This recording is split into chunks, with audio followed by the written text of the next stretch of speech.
Let's get started.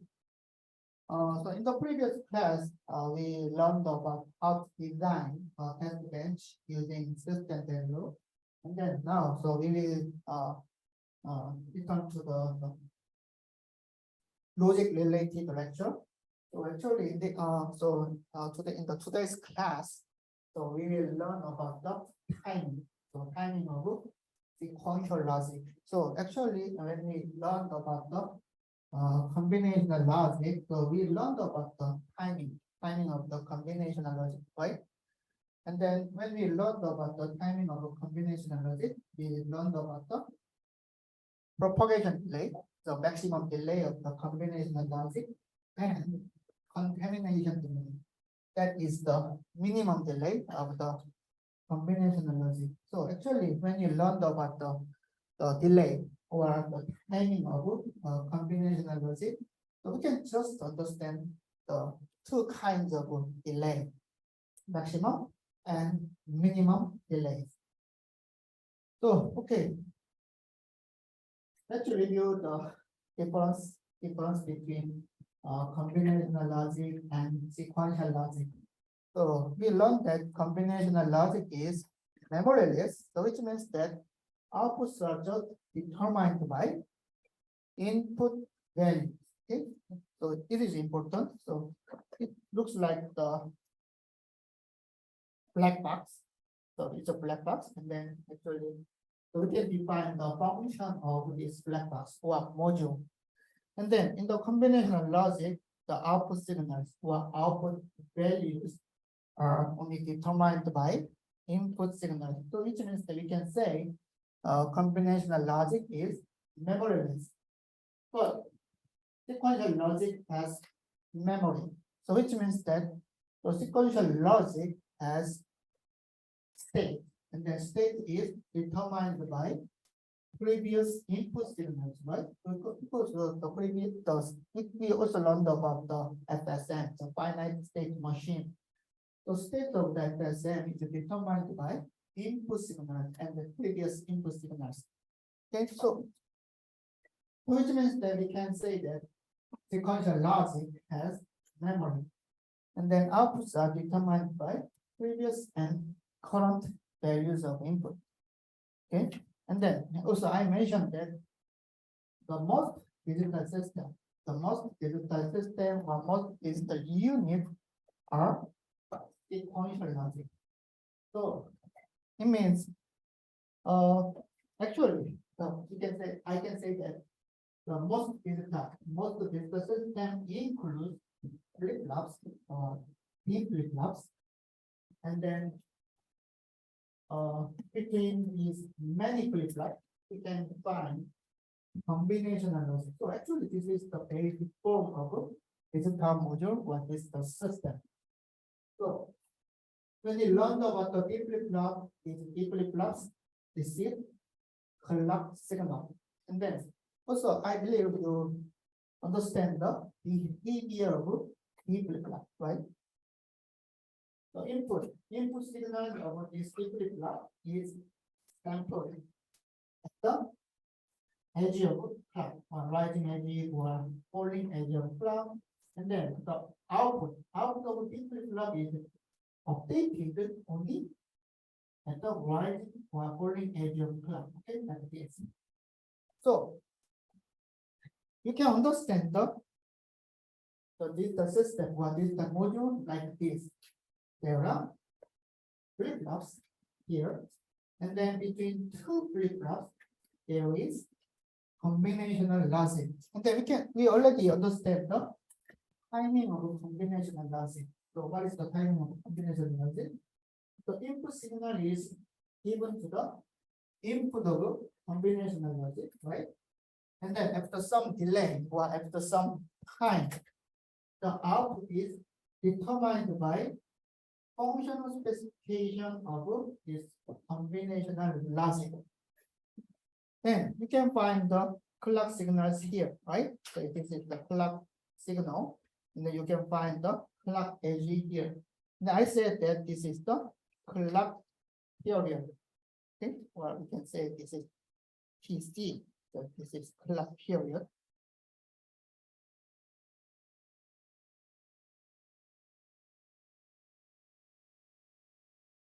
B, C. Okay. So if we use this model, then we can synchronize. We can synchronize the input of this combinational logic. So which means that actually, so the output of the flip-flop is connected to the input of this combinational logic. So which means input signal of this combinational logic is updated only at the rising of this clock, right? Because this is the output of the flip-flop. So which means that every input, so we already know that combinational logic can have multiple inputs, right?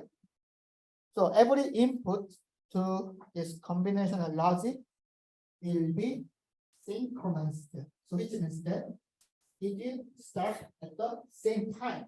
It will be updated at the same time. And then after some delay, like delta t, then output will be generated. And then this output will be sampled by this flip-flop, right? But we learned that clock signal is the periodic signal. So which means that the time period, it is the time between its rising energy and then the next rising energy is the same. Okay, so this is the same. So because the output of this combination logic is sampled by this flip-flop, which means the delay of this combination logic should be shorter than the clock period, because after the output is stabilized, it is determined, then this flip-flop needs to sample the output of this combination logic. Okay, so this is the basic model of the digital system. And then, as I mentioned, the most digital system, systems work like this, okay, like this model. So actually, so in this class, in this lecture, we will learn how to figure out the timing of this flip-flop and then the combination logic in this system model. Okay. Let's see the timing of flip-flops. So this is the symbol of the flip-flop. Okay, this is the clock, and then this is D input, and this is Q. And then we already know the behavior of this flip-flop. So at the rising edge of the clock, the input D is sampled, okay, sampled at this rising edge of the clock, and then the output is determined. Okay, it's like taking a picture with a camera, right? So actually, usually we use the smartphone camera recently, but actually in the old days, in the past, we used the mechanical camera, right? So which means that so when we take a picture with our camera, then actually this is the camera lens, and the camera lens is open during very short time, right? It's a sampling, right? So this camera lens is open during very short time, and then the image data is stored in the image sensor of this camera, right? So sampling is very similar. Sampling of the flip-flop is very similar. During the very short time, right? It's a rising edge of the clock. The input data is updated to the Q. Okay, so it's very similar to the taking a picture with the camera. But think like this. So the input of a camera is the it's an image data, so like some light, right?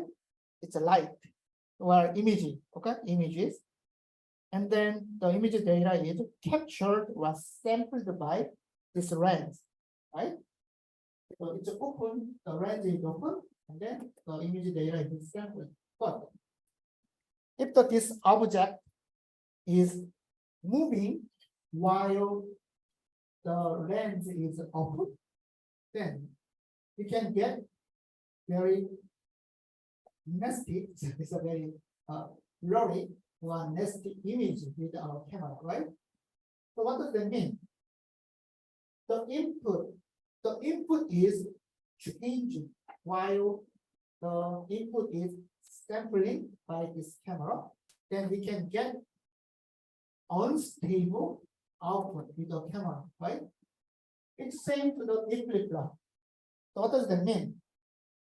The input of deep flip-flop is D input, and then this is Q. And then I said that the input D is sampled at the rising edge of clock. So we can say that this is just it's a rising edge, so which means that the time delay is 0, but it's not true in real world. So actually the clock works like this. But and also this deep flip-flop is the circuit. So which means the circuit has the timing specification. So which means that during a certain time period, okay, so near this rising edge of the clock, and then during a certain time period, if the input is unstable, so which means the input value is changing, then output of deep flip-flop will be unstable. Okay, you understand? It's very similar to this picture with the camera. The input, the object is moving or changing while the camera lens is open, and we can get unstable data or unstable picture, right? It's the same to deep flip-flop. While a certain time window of this clock edge, and then if the input is changing or unstable, then output will be also get unstable. Output will get unstable. Okay. So we will define a specific timing specification. Okay. The special timing specification for deep flip-flop. So it's like this thing, like this picture is temporary.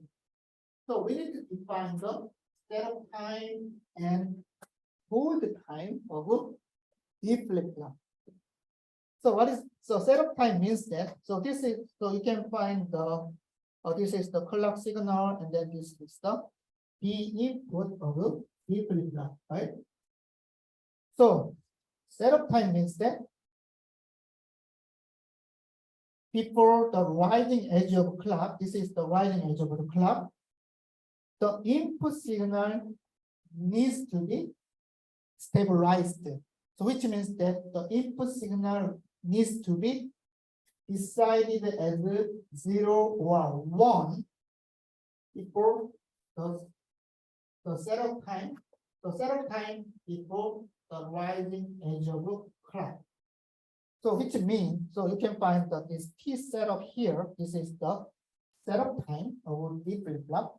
So input signal needs to be stabilized before the setup time before the rising edge of the clock. So input signal needs to be determined this time period.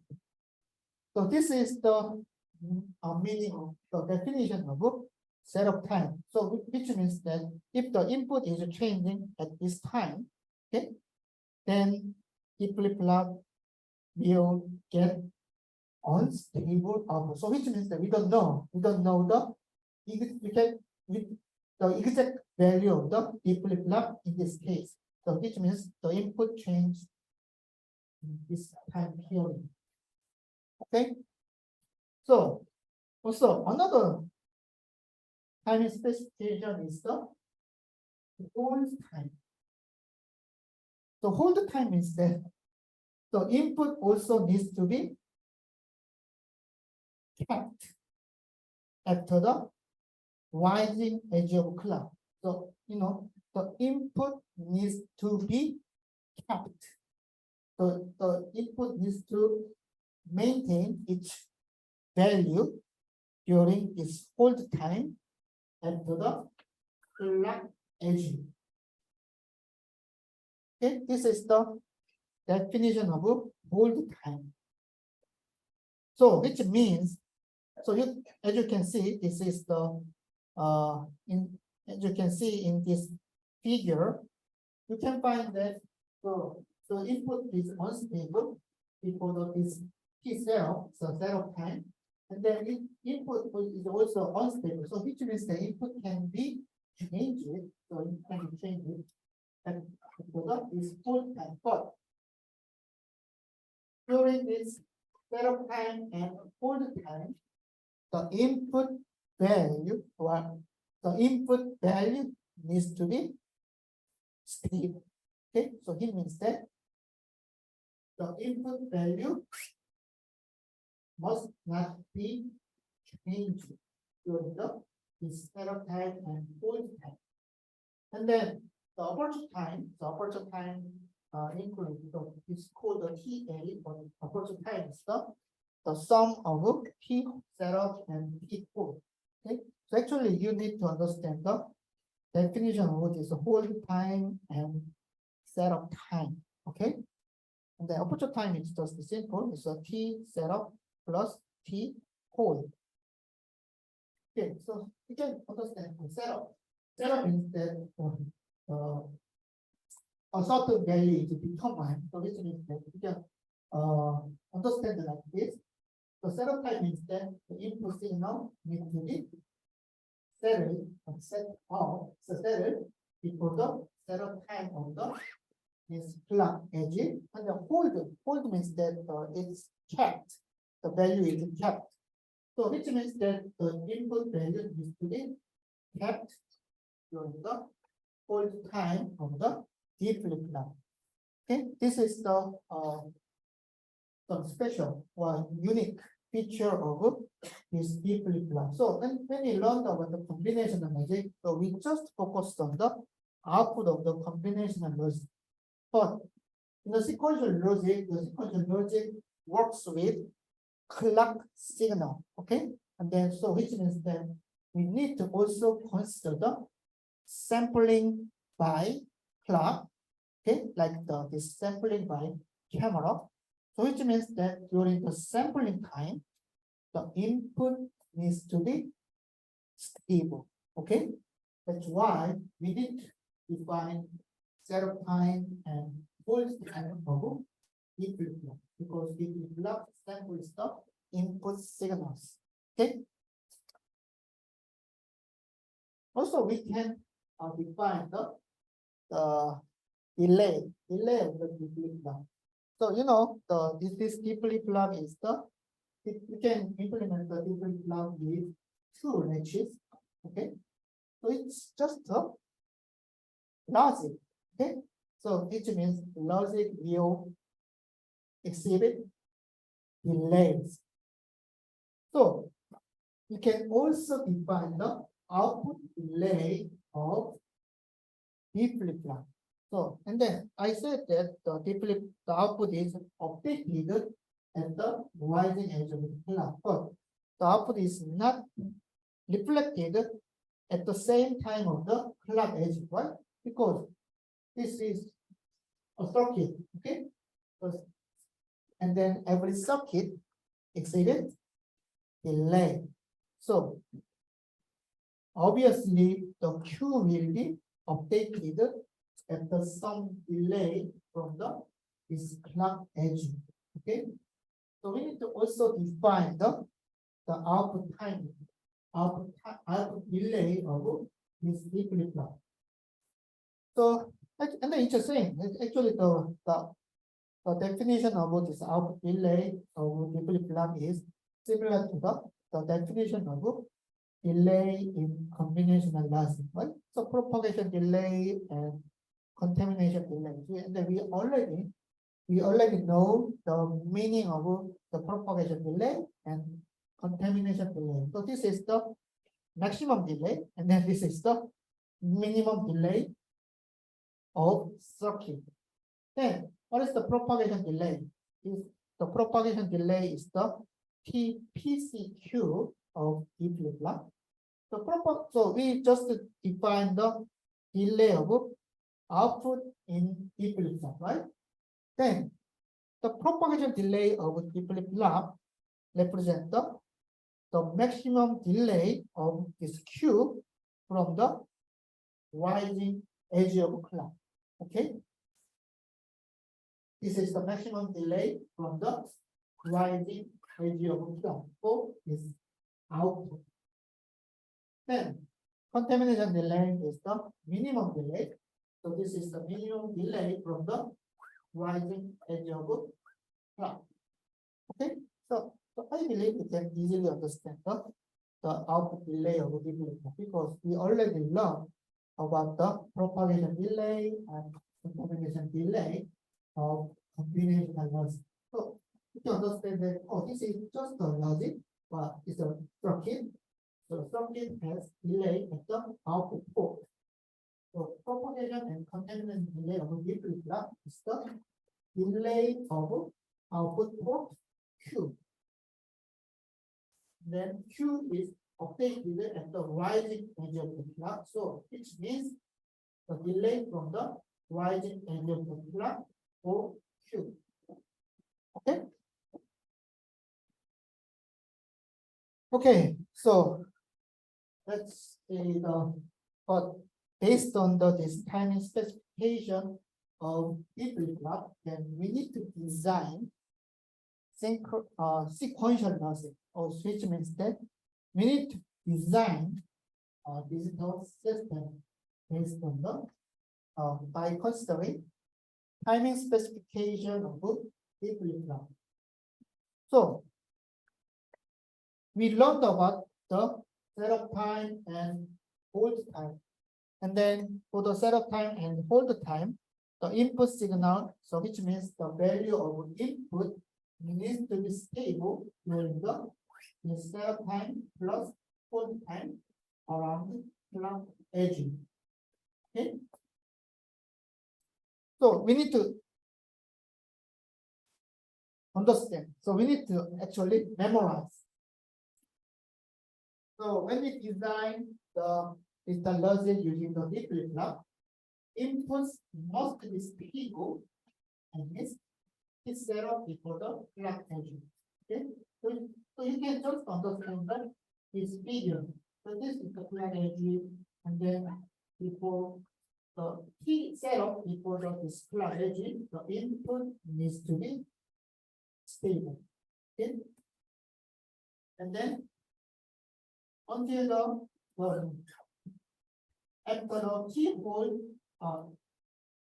for the keyhole after the clock edge, then input also needs to be stable. Okay, so you need to also memorize this specification what constraint. It's a constraint. Then why we need to learn about this somewhat so it's a little bit tricky, a little bit difficult to understand. So but why we need to understand the setup time and hold time, and then also the propagation and contamination delay of this D flip-flop. It is because I said that this is the basic model of the digital system. So digital system looks like this. So there are many flip-flops, and then between two flip-flops there is combinational logic, and the clock period. Clock period is determined by timing specification of D flip-flop and combinational logic between is 2 flip-flop. Why? So if you see this model, so this figure, then you can find that, so this is the input of flip-flop R2, right? So register 2, and then you can find that this register 2 receives the output from combinational logic. And then if we just consider the setup time of this flip-flop, so R2, then we can understand that output. So this is the actually the input of this flip-flop. So it means P2 is what node P2 need to be stable. P setup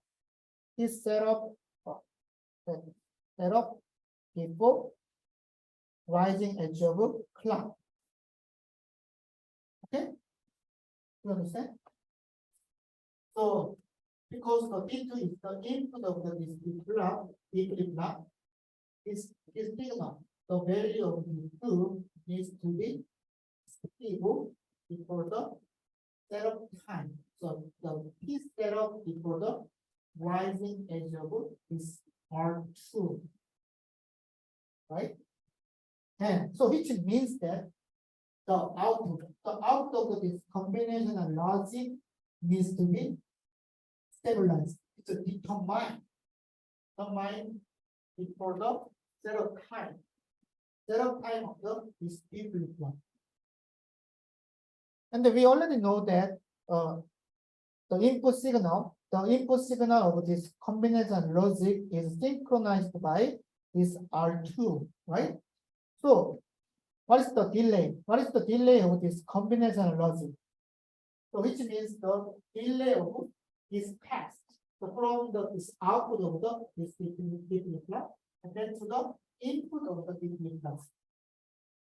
So we need to consider the delay of this R1, right? So delay of the R1, so propagation delay of R1, and then we also consider the propagation of delay of this combinational logic, okay? And then we also need to consider the setup time of this R2. So which means because the output of this combinational logic is stabilized setup time before the rising edge of the clock, the output of this combinational logic is determined during this clock period. And then the clock period needs to be longer than the summation of accumulated delay from this flip-flop and combinational logic plus setup time of this flip-flop. So which means timing specification of the flip-flop and combinational logic between these flip-flop decides the clock period. So why is it important? Why we need to consider a clock period of clock signal? Because it decides the performance of our digital system. So I mentioned that when you read the specification of the CPU, then we can find the clock frequency, like the 3 gigahertz or 4 gigahertz. Okay, so let us assume that the A CPU works with the 3 gigahertz of clock frequency, and then CPU B works with the 4 gigahertz of clock frequency. Then, which CPU will you buy if the price is the same? Which CPU will you buy if we just consider the performance of CPU? Which one is better?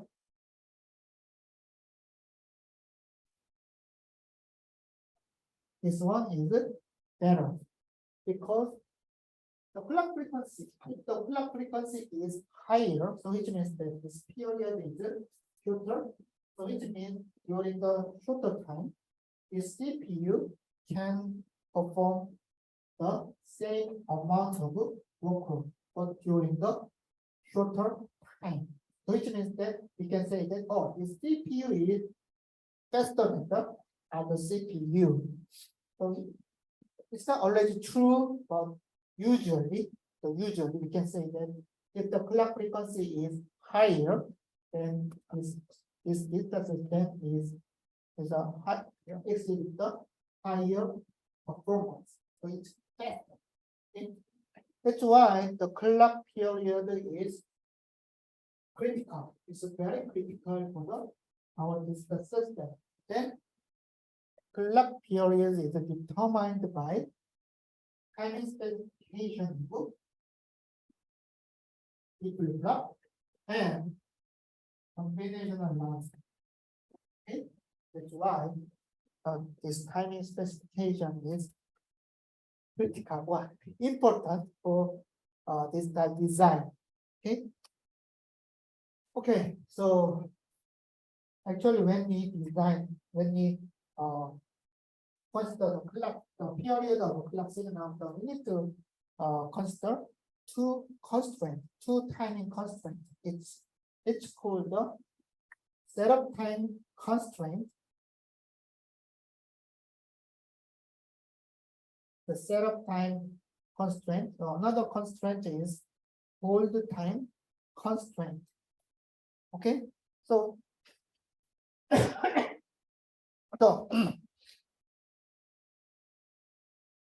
name of this constraint is setup time constraint. So which means that you can think that, oh, this constraint is related to setup time of flip-flop.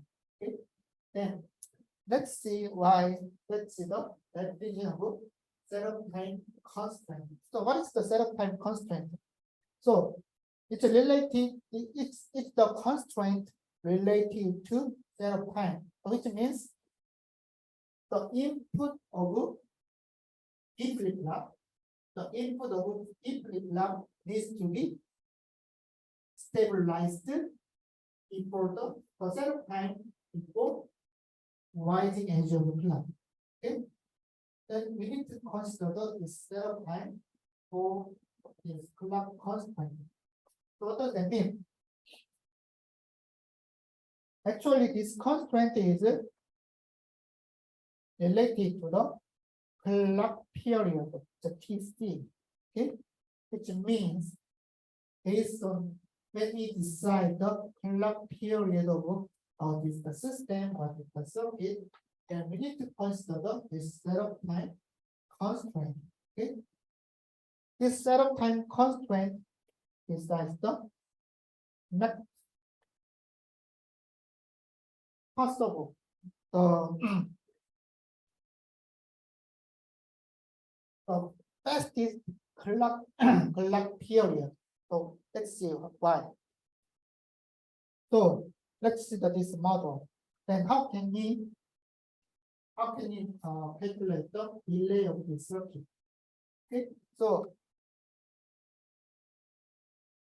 the signal starts from the rising edge of the clock, right? So this signal starts from this flip-flop. Okay, so this the output of this flip-flop becomes the input of this combination logic. So if we just see the signal flow in this circuit, then the signal is synchronized at the rising edge of the clock. So which means the signal starts from this point. Okay, and then this is the output of flip-flop. So which means we need to consider the output of flip-flop, okay, like the PCQ is the propagation delay of this flip-flop, right? And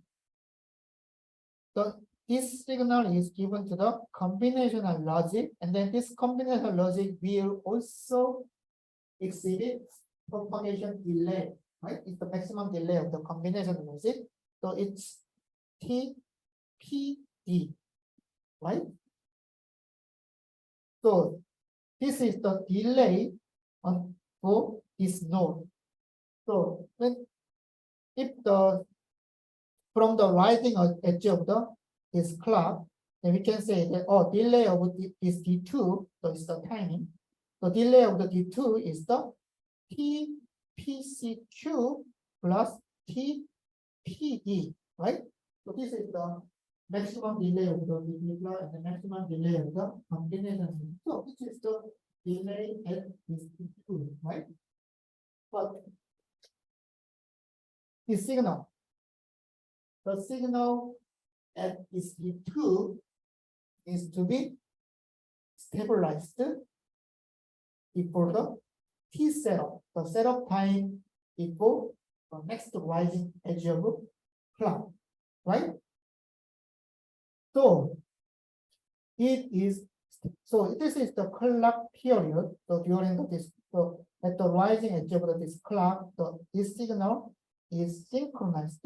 Okay, the signal starts at the rising edge of the clock, and then after some delay, then this output, the value of this D2 is stabilized. But I said this value needs to be stabilized. This setup before rising edge of clock. So it is stabilized. This setup before rising edge here. So actually this node D2, the TPCQ plus TPD should be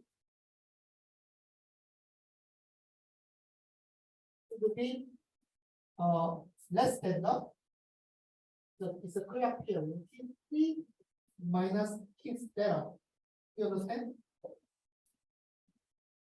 So this is the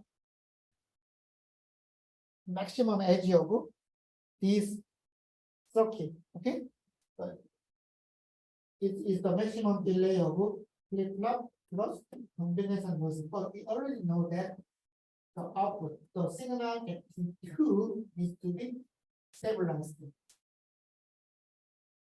It's set up before the rising edge of the clock, which means TPCQ and TPD needs to be less than so this is the clock period. Clock period minus itself. You understand? So this is the so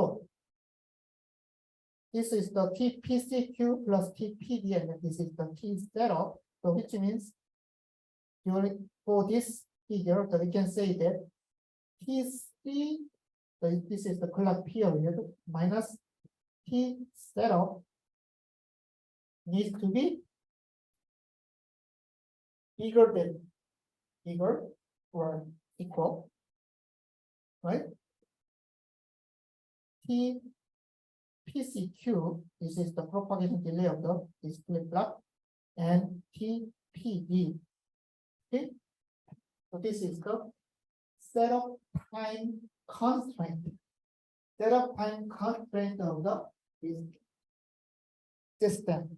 Okay, so for this system, there is combination logic between two people, and this is the basic model of the different system. And so which means that this system needs to keep this setup time constraint. So we need to meet the setup time constraint, and we can define the setup time constraint like this. Clock period minus T setup needs to be larger than the TPCQ plus TPD. So which means this one. The clock period needs to be larger than the TPCQ plus TPD plus T setup. So why is it important? Clock period needs to be larger. So which means that if the clock period is smaller than this amount of time, then the system will not work correctly. That's the problem. So in this system, we need to set the clock period as larger than this amount of time. It's PCQ plus TPD plus T7. So setup time constraint decides the clock period of the system, which means setup time constraint decides the clock frequency of the system. And then, as I mentioned, the clock frequency is very critical for the performance of the system. So this is so, and then the clock period is decided like this. Okay, we need to generate the clock signal. So whose clock period is largely the PPCQ plus TPV plus TCL. This is the setup time constraint. Okay, do you understand? Okay, so another constraint is hold time constraint. So what is the hold time? The hold time means that the input signal of this flip-flop needs to be stabilized T hold after the rising edge of clock. Actually, this hold time constraint is related to the minimum delay of this circuit, this logic. What does that mean? So if you see this system, okay, so let's see this flip-flop. So the node E2 is the input of this flip-flop, right? But I said that this input needs to be stabilized during the T hold time at the rising edge of the clock. But if this circuit is very, very fast, so very fast, then the value at this node can be changed during the hold time of this flip-flop. You understand? If this circuit is this combinational logic is very fast. Okay, so the E2 is the output of this combinational logic, and then so at the rising edge of the clock, the input signal for this combinational logic is updated. Then so after some delay at the T, then output will be determined. Okay, but this is very fast. Then during the hold time, then output can be changed. And then this output is the input of this flip-flop. Understand? You understand this situation? Okay. So this hold time constraint is related to the minimum delay of this system. So what does that mean? So what is the minimum delay of this at this point T2? The minimum delay at this node T2 is the TCCQ. So this is the contamination delay of flip-flop plus TCD is the contamination delay of combinational logic. But so this is this amount of time.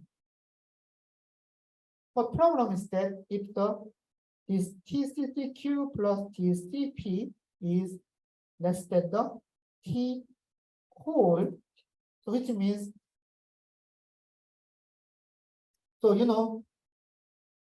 this is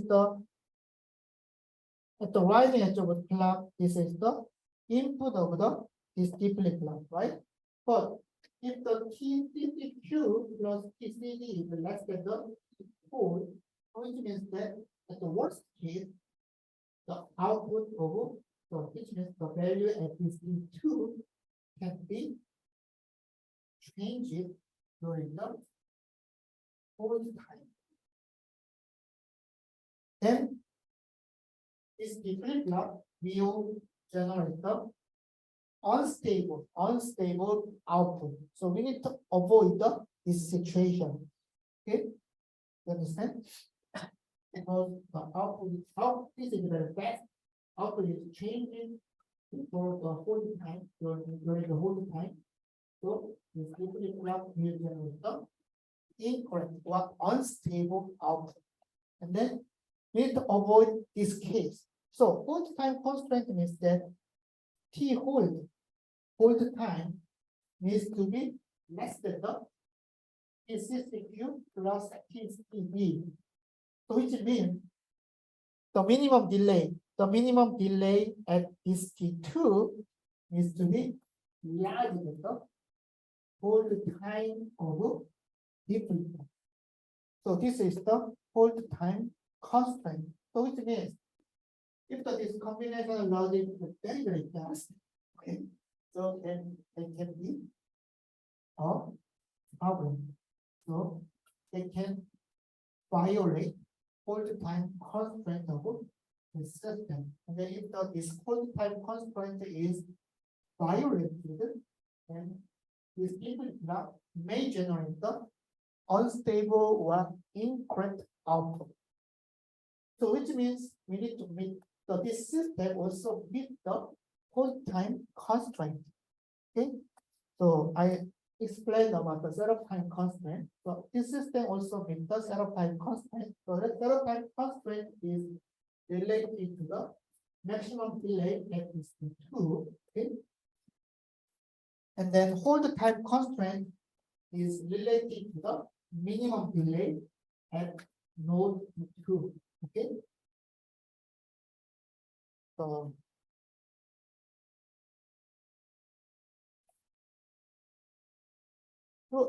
which means actually is very critical for designing data system. So it is because the whole so actually I mentioned the most of this the system works like this. So there are flip-flops and combinational logic is between the flip-flops.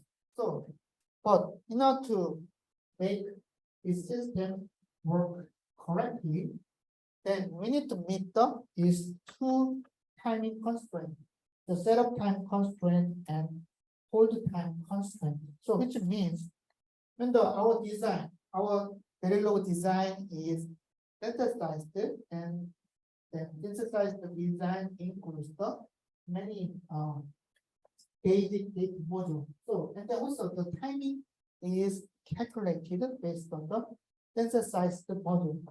Then the capital, fortunately, we don't need to calculate this timing constraint. Actually, the program calculates the timing constraint of the synthesized circuit. So the CAD tool analyzes both setup time constraint and the hold time constraint.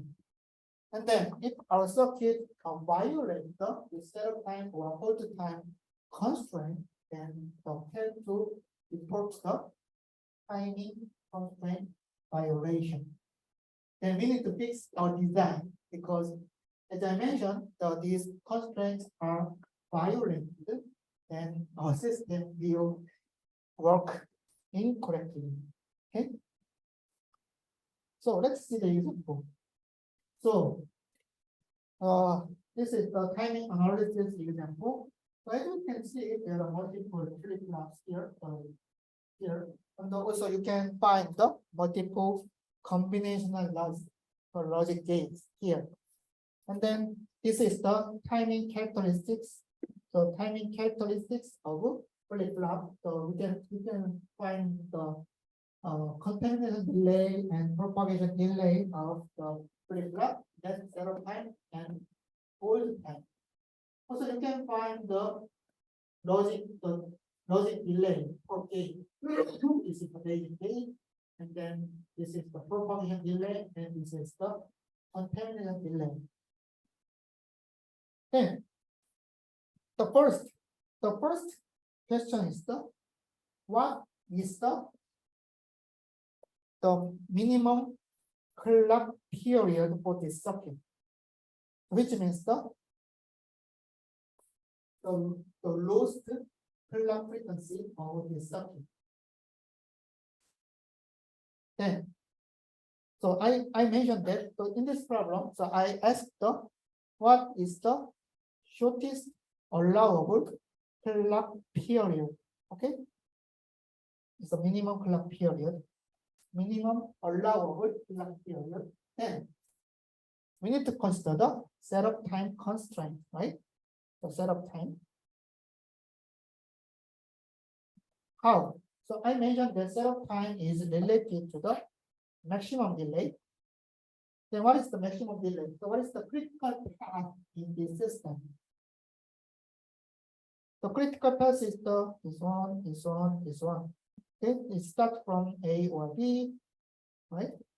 And then it passes through this gate and this gate and this gate. Okay. Then what is the maximum delay? What is the maximum delay from this flip-flop and then this flip-flop? Firstly, we need to consider the maximum delay of the flip-flop. So what is the maximum delay? TPCQ. So TPCQ of this flip-flop. And we need to consider the maximum delay of combinational logic. So what is the maximum delay? So there are three basic logic gates. So it's 3 multiplied by TPD. And it's which one? We are considering setup time constraint. So T setup. This amount of time should be smaller than or equal to the TC. Okay, so which means we can figure out the smallest clock period of this circuit. Okay? We can just change replace with TPCQ and TPD and T setup within these values. Okay, then we can calculate the smallest, the minimum clock period. So the allowable clock frequency is the 4.65 gigahertz. Okay, so this is the example of the setup time constraint. So which means using the maximum delay and setup time of the circuit, and we can figure out the clock period, the allowable minimum clock period of this system. Then, so we can consider the setup time constraint. Then how? Then we need to also consider the hold time constraint. Second, hold time constraint.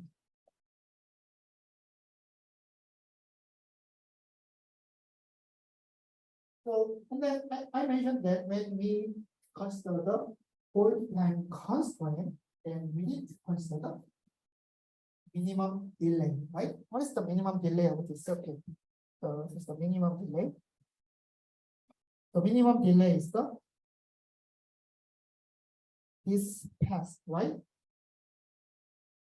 So minimum delay is the TCCQ, minimum delay of this flip-flop, and the minimum delay of TPD. Okay, so but we can find only one basic logic gate here. So this is TPD.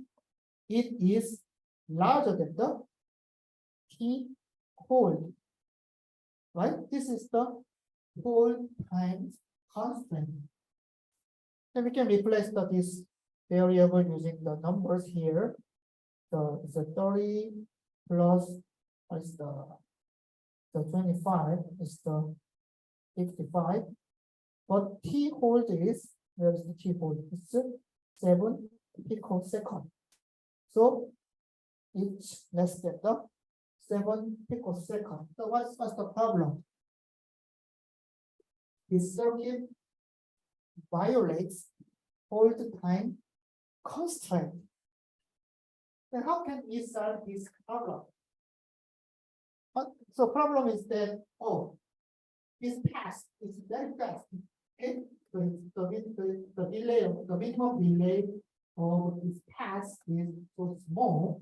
It's smaller than the hold time. So this circuit will violate the hold time constraint. And then if the hold time constraint is violated, then our system will generate the incorrect value. So it will work unstable. How can you solve this problem? So in order to meet the hold time constraint, we need to make the delay of this pass longer, right? How? We can add additional gate in this pass during this path, right? So if we add the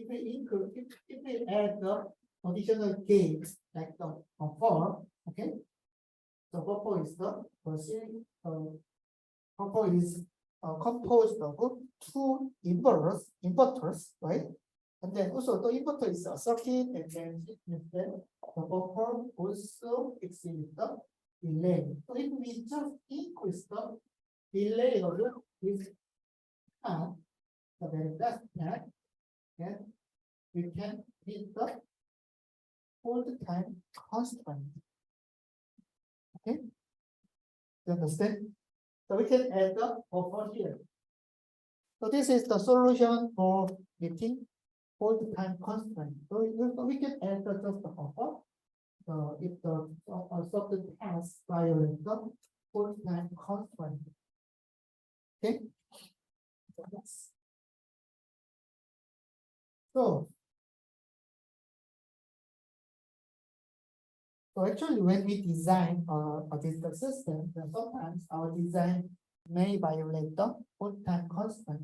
So if the delay of the gate is so small, so which means that the gate is very fast, and if we just use the very small number of gates between these two flip-flops, then our system or our circuit may violate the hold time constraint. So in this case, we can add the additional gates or additional logic in this pass. A pass that violates the hold time constraint. Okay, do you understand? So you need to remember that the setup time constraint. Setup time constraint is related to the maximum delay of the circuit. And then the hold time constraint is related to the minimum delay of the circuit between two flip-flops, two D flip-flops. Okay. So actually, this is very critical. So, and then also actually I think this is a little bit tricky because it's related to timing. And then we are not familiar with the timing of the system because we are very familiar with the coding, and we code the software, and we does not consider the timing of our statement. But this the system works, and then the hardware works in real world, and real world works in the time system. Okay, so we need to consider the timing of the digital system. And then this is another issue of this digital system. So actually, we need to consider the clock skew. And so I think the skew is a new concept of a system. So what does that mean? What is skew? What is the definition of skew? So skew means difference between two clock edges. What does it mean? So actually, so this is the chip, okay, and then This is clock. The clock signal is actually generated inside of a chip. So actually, when a chip is fabricated in our system, then the chip input is connected to the oscillator, and then the oscillator is given to the special function. It's a clock generator. It's a clock generator. Inside of a chip. And so this is the oscillator. And the oscillator is input is given to the clock generator. And then clock generator generates clock signal. And you know, actually at the first time of this course, I explained that the model is the system includes the many transistors. So what does that mean? Actually, the size is very big. And the thing like this, the clock signal is provided to the every part of this chip. Now what's the problem? This is the flip-flop, and then this is another flip-flop. Then same clock signal is provided, but if this length, which means the distance from the clock source is different, then we can observe timing difference between this node, this clock, and this clock. So do you understand? It's like this. So this is the clock source. It's a clock source. And then the clock source provides the clock signal to many different clocks. But if the distance from the clock source is different, then we can observe timing difference between clock signals. It's obvious, right? Because the distance is different, then the velocity is the same. So then we can observe timing difference between these different nodes. So this problem is called clock skew. The clock skew represents the timing difference between different clock signals, clock port of the video. So ideally, the clock skew should be 0. So which means actually when we consider this circuit, we assume that the clock edge of this flip-flop and then clock edge of this flip-flop, the timing is the same. The timing of this clock signal and then this clock signal is the same. But actually, real circuit, the clock timing can be different, like this issue, because the distance is also different.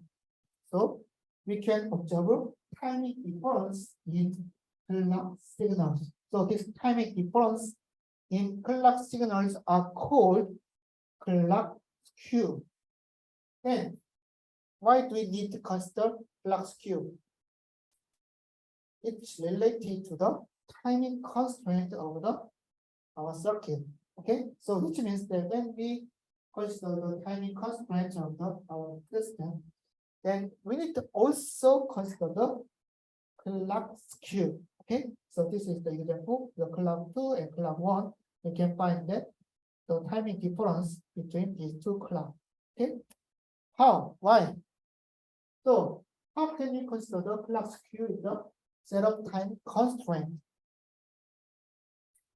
So this is the clock 1 and clock 2, and then clock skew means that the timing can be different between these two clock signals, the clock 1 and clock 2. So which means clock 1 can be slow, but clock 2 can be fast. So which means, so this is the T skew. The rising edge of clock 1 is at this point, and then ideally the rising edge of clock 2 should be here, but because of clock Q, and then the clock 2 can be faster than the clock 1. So which means the rising edge of clock 2 can be at this point. It's faster. So what does that mean? Actually, when we consider the setup time constraint of the circuit, then TC is larger than the TPD plus TPCQ plus T setup, right? But if we just consider flux Q, so I mentioned that if this is the worst case, then we need to also consider the worst case of the circuit, right? This is because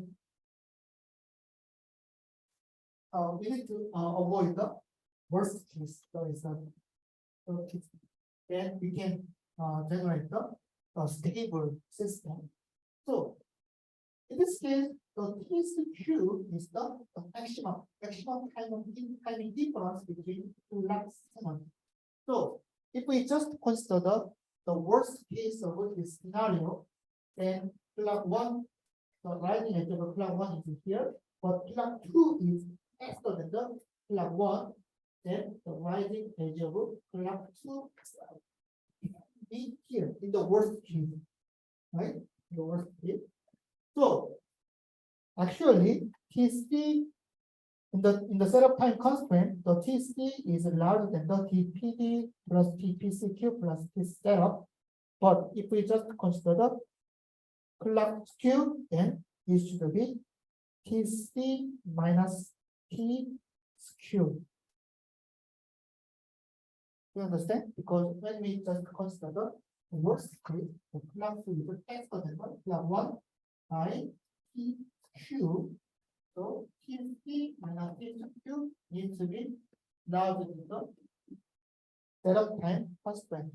So if we just consider the flux Q, then this is the new equation. Okay, you can see that the flux Q is included. Okay, here. Then, how about the hold time? So, when we consider the hold time constraint, then we also need to consider the worst case. Okay, so which means the hold time is related to the minimum delay. So which means the T hold. So which means the clock 1 is faster. Clock 1 is faster than the clock 2. Okay. So which means the T actually TCQ, this is the minimum delay TCD, but clock 1 is faster. So which means the T hold actually clock 1 can be faster, so clock the signal start earlier by TQ, right? So we can change the equation like this. T is the minimum delay, TCQ plus TCD minus TQ. Why? Because clock 1 is faster. It starts early. It should be larger than the T hold. Okay, this is the new hold time constraint considering clock Q. So we can rewrite the equation like this if we just consider TQ. So actually, when we consider the clock Q, then we need to consider the worst case. Okay?